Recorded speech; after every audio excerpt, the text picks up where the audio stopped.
पापा पापा, आप प्लीज मुझे यहाँ से ले जाइए, नहीं तो ये लोग मुझे मार देंगे।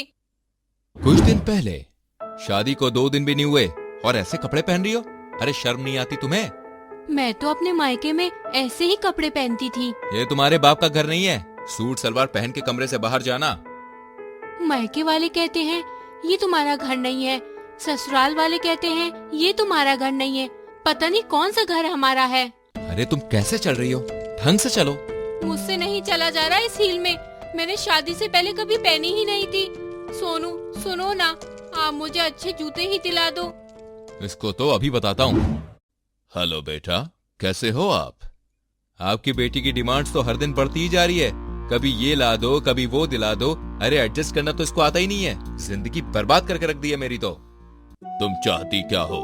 तुम्हारे पति का फोन आया था, कह रहा था कि तुम्हारी डिमांड्स खत्म होने का नाम ही नहीं ले रही हैं। पर पापा वो देखो, ससुराल में बहुत सारी चीजें एडजस्ट करनी ही पड़ती हैं। कल को कुछ हुआ तो तुम्हारी बहनों का क्या होगा? अरे कौन करेगा उनसे शादी? अरे मेरा नहीं, अपना नहीं तो कम से कम अपनी बहनों का ही सोच लो। तुम्हारी हिम्मत कैसे हुई मेरे पापा को झूठी शिकायतें करने की? मुझसे जुबान चलाती है? अभी रुक, बताता हूँ तुझे। इतना कहते हुए सोनू गुड्डी को बुरी तरह से मारना शुरू कर देता है। गुड्डी को समझ नहीं आता कि उसके साथ ऐसा क्यों हुआ, आखिर उसकी गलती ही क्या थी।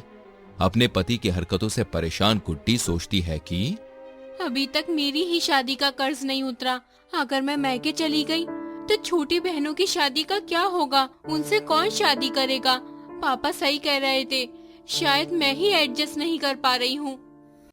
अब गुड्डी अपने पति की हर बात मानना शुरू कर देती है। ना तो वो कोई डिमांड करती है और ना ही कोई सवाल करती है, फिर भी उसका पति शराब पीकर उसके साथ मारपीट करता है, जिसे गुड्डी अपनी किस्मत समझ के सह लेती है। पिताजी आप अचानक कैसे? तुम्हारी आंख को क्या हुआ? और ये गाल, सब ठीक तो है ना मेरे बच्चे? पिता के ममता भरे सवाल में गुड्डी इस कदर पिघल जाती है कि वो माधव के गले लगकर जोर जोर से रोने लगती है और उन्हें सारी बात बता देती है। ओह मेरी प्यारी बच्ची, तुमने मुझे पहले ये सब क्यों नहीं बताया? बस एडजस्ट करना सीख रही थी पिताजी। मैं सोनू से बात करूंगा, तुम चिंता मत करो। शाम को जब सोनू घर आता है तो अरे पिताजी आप कब आए? मुझे बताया भी नहीं। तुम दोनों में क्या चल रहा है बेटा? कुछ भी तो नहीं, ये कल सीढ़ियों से गिर गई थी बस। आपको बताया नहीं इसने? मुझे उसने सब बता दिया है। क्या बता दिया है? तुमने क्या बताया ऐसा?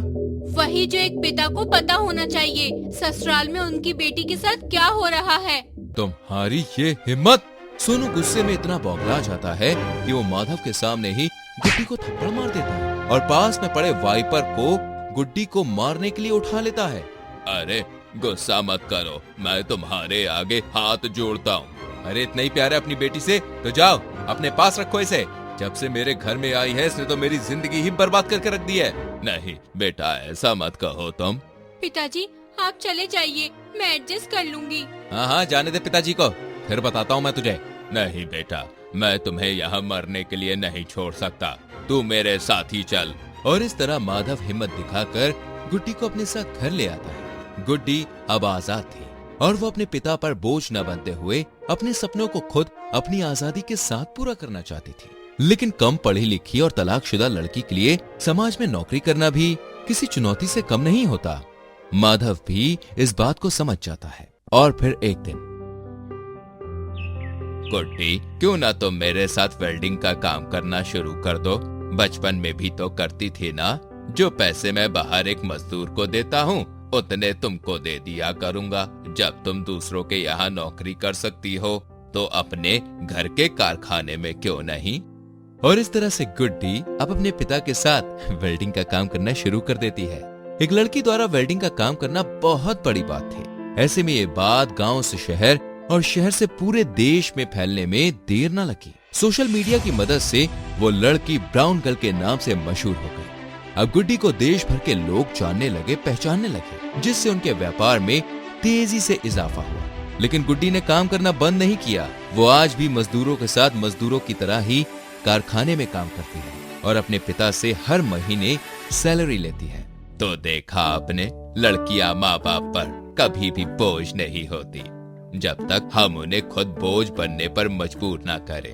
अगर बेटियों को भी पढ़ाई, नौकरी, व्यापार में बेटों के जितनी ही आजादी दी जाए तो वो इस बात को साबित कर देंगी कि वो भी किसी बेटे से कम नहीं है।